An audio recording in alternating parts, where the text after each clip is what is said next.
Hello, faithfuls and foodies. Maybe I was hungry when I wrote this list, but in episodes 7 and 8 of Celebrity Traitors, I am not alone.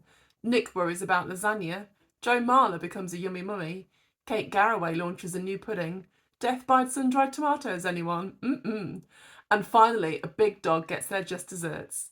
I'm Sarah Kennedy, welcome to the penultimate roundtable. Sebastian saw what happened to the heads of the former players, so he's trying not to attract any attention this week. He really doesn't want Alan to fondle him. This is your spoiler warning. If you've not already seen the whole of episodes 7 and 8 of Celebrity Traitors, go to iPlayer now, feast your eyeballs, and then come back to me afterwards, okay? So it's Lucy killed on the chessboard. Poor Lucy. I love her reaction though. She says to them, I hope you feel terrible about yourselves. There's shock, betrayal, and relief, she says, to finally know who they are. In Traitors Towers, Cad is still getting away with saying absolutely nothing at all. Jonathan goes so far as to name Alan and Kat in the relative privacy of the cars as suspicious because they are so under the radar. Maybe they will turn on each other. We need the excitement of a traitor betrayal. Something needs to happen. Kat warns, as the numbers get smaller, everyone is super vigilant. Don't worry, love. The faithful are largely still completely in the dark. The faithful fails continue. Why are they still so worried about who the whole traitor team are when they keep naming Jonathan and doing nothing about it? It's driving me crazy. The tasks then. The Rickety Bridge task is back, which looks extremely nerve-wracking. The money is a marker as you go along the bridge, each step being a different number. Also, there's one shield available this time, not just for the person who gets the shields, but it can be donated. So working in pairs like a bunch of kids who really hate sports day. Alan is first across with £2,500. Kate gives Alan the shield because she says he's earned it. This will repeat as they're all trying to be extremely nice and very polite to each other, even at this late stage of the game. Nick is the only person who really seems to relish the task. He says he's done wire work for film and TV before, and it's very thrilling, and he is absolutely balletic, it turns out. It's the maximum for him and Jonathan too, as it is for Celia and Kat. Interesting to see Kat finally losing her cool when it comes to a scary task, but Celia is very encouraging to her, which is just adorable. Joe Marler and David team up. Joe gets the giggles as he says balance isn't my strong point. He then basically mimics the Thunderbird puppet to get across the bridge, but he's successful. So ultimately it's not a nerve-wracking task because they all made it across. Some making it look quite a bit easier than others, I'll be honest. Joe ends up with the shield and is protected from murder for the night. At the round table, Jonathan's appearance strongly suggests that he has killed and skinned Kermit the Frog. He always said it wasn't easy being green, and it turns out the lad was right. Unusually, Kate comes with a confidence that is not her own and a list of names. Joe and Alan get quite bitchy with each other, which is absolutely the sort of behaviour you would see on the first night with civilians, so it's interesting to see it finally come into play for the celebrities. Kat comes out swinging for Jonathan and the nation gasps. Everyone is now finally talking about gut instinct. Weirdly, guts might be better than any of their brains, any of their finer feelings. To this point, they've been so spectacularly unsuccessful. So both the traitors eventually turn on Jonathan and his reign of vengeance is over. He says, I have been completely faithful to the traitors. He gives his exit speech with such conviction that even the traitors look a little bit confused, like, was he faithful really all the time? He is very gracious about Alan and Kat voting him out and wishes them well from Uncloaked. Maybe all big dogs do go to heaven. So there's another murder in plain sight, which is set up via the little dinner party toasting with a ridiculous phrase, a very hammy line from Romeo and Juliet. Someone's got to make a toast and say, parting is such sweet sorrow. Of course it's going to be Alan. He's got the balls for this sort of thing. I personally liked how Nick worried about a dinner party straight after eating a lasagna. Wear your stretchy pants, hon, you'll be fine. It was really interesting to see Alan limber up to this very frilly, very strange quote by referencing Stephen Fry. So Celia gets murdered, maybe simply because she sat next to Alan. Nick's reaction to another murder in plain sight is incredible. He looks exactly like the shocked face emoji. They are so confused, so much so that Kate suggests maybe sun-dried tomatoes at the dinner was the thing that kept them in the game. Oh, Kate. And Alan says to her, I think it would be a little bit more dynamic than that. The museum task is cradling creepy doll heads of all of the players through the classic heist movie laser obstacle course. You think entrapment, you think Mission Impossible. Every single player is attempting these acrobatic moves all at once, which seems crazy. It feels like somebody is going to end up with a foot in the face, especially with Claudia on the sidelines yelling support and advice at top volume. Lower, lower! It's going to make you jump. Nick and Kat get through and offer help and support like spectators at a frantic game of Twister. Then David and Kate make it through, and surprisingly Alan does as well, cradling his own head and calling himself a narcissist. Joe says that he turns like an oil rig, and he does get really snappy, but he is the last person to get through.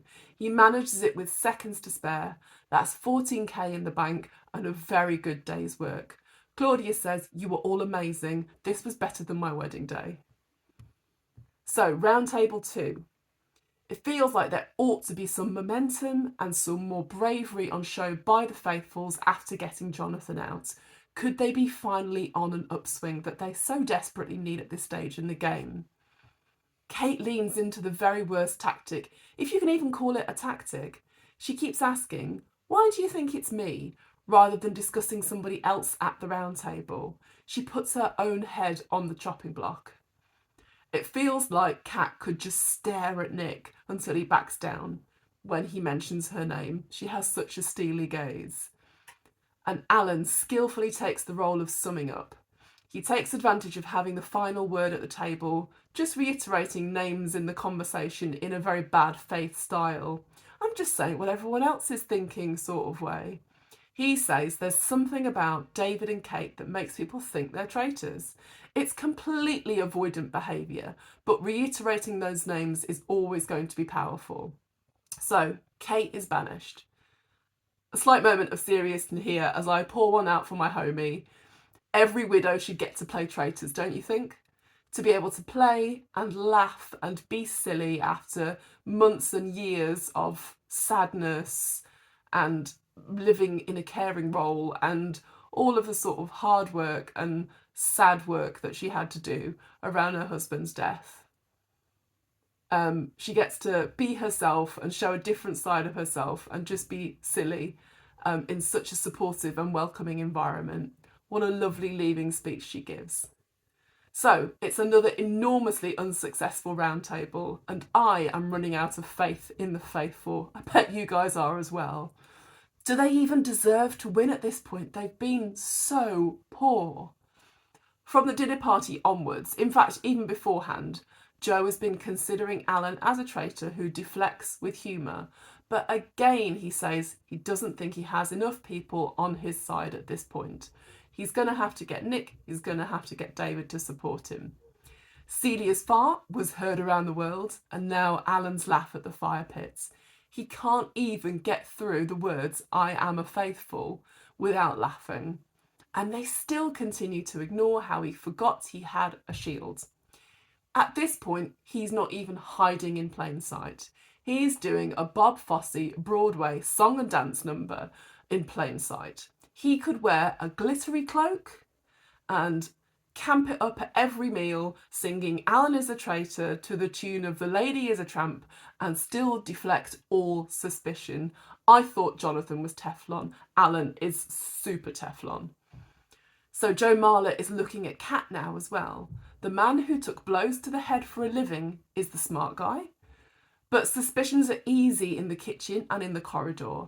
Everyone is Billy Big Bollocks until they sit around that table. So all 5 of them will go through to the final. That's Alan, Kat, Nick, Joe and David. I know people are finding Joe Marler surprisingly adorable. I am too. But I cannot deal with his hundies and his hundy peas. It makes him sound like a yummy bummy. Like, Joe, are you going on your hollybobs somewhere nice this year? Alan, as a traitor, sweating, panicking, laughing, forgetting he has a shield, and the useless faithful, more broadly, are doing wonders for my imposter syndrome. So now we go into the final. And remember, Kate was the last person who had to reveal her identity upon her banishment. Now we lose players without knowing how many traitors are out of the game and how many traitors are still in the game. But if Alan gets the final, say, he might actually panic and just reveal everything. My friend asked a really interesting question last night. Would this series have been as successful if Alan hadn't been cast as a traitor? We've basically all been watching to see if he can cope with the pressure. Will this make Studio Lambert try to repeat the same magic for Series 2 and find an Alan character type? Given the dangers of diminishing returns, I really hope that they don't. Each traitor brings their own character to the game, quiet or loud, big or small, dancing, singing, or fading into the shadows. And that's why we love it.